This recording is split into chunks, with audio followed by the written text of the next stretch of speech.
நினச்சத செய்யணும்னு நினைக்கிற ஒரு அடம்பிடிக்கிற பையனா நீங்க? இல்ல அந்த கதைக்கு நியாயமா தானே நடந்துக்கணும் அப்படிங்கிற கில்ட்டுனால அதில கொஞ்சம் உறுதியா இருக்கீங்களா? I'm not adamant. First of all I'm receptive. நீங்கள் சொல்கிற பாயிண்ட் வந்து ஃபேராக இருந்ததுன்னா, எனக்கும் அது கரெக்டுன்னு பட்டுச்சுன்னா நான் மாற்றிப்பேன். பட் எனக்கு வந்து அது அந்த கதைக்கு கரெக்ட் இல்லை, என்ன இன்டென்ஷனோட நானும் ரவுடி தான் ஒருத்தன் சும்மா சொல்கிறான்றது தான் கதை.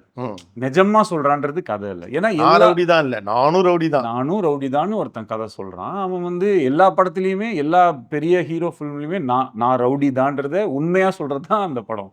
அதை பொய்யா சொல்கிறது தான் என் படம். அப்போ அது கடைசியில் அவன் நிஜமாவே அவன் மர்டர் பண்ணுறான்னா அப்போ அவன் நிஜமாவே ரவுடி தான். அது இல்லை, அவன் இது ஒருத்தர் சும்மா சொல்கிறான்றது என்னுடைய அதுதான் அதோடைய எசன்ஸ். அதை இவ்வளோ நேரம் நம்ம கொண்டு வந்துடுறோம். கடைசி இடத்துல அதை வந்து அந்த இவங்க ஹீரோஸோ இல்லை அவங்களுக்கு இந்த படம் நடக்கணுன்றதுக்காக பண்ணும்போது நான் அதை காம்ப்ரமைஸ் பண்ணாமல் எனக்கு அது வர மாட்டேங்குது.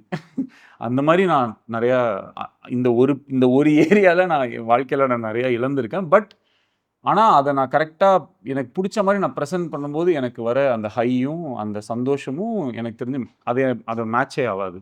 அதனால் அதை நான் ஒரு வாட்டி டேஸ்ட் பண்ணிட்டனால I want to stick. So இந்த இழப்புகளை விட இந்த மகிழ்ச்சி கொஞ்சம் திருப்தியாக இருக்கு. என்னோட ஹை வந்து இட்ஸ் நாட் அபவுட் இப்போது இவ்வளோ கலெக்ஷன் அந்த மாதிரி என் மைண்ட் செட்டே அங்கே கிடையாது. ஓகே நம்ம ஒன்று நினச்சோம், அதை நம்ம கரெக்டாக பண்ணிட்டோன்றதுல தான் என்னோட ஹை இருக்குது.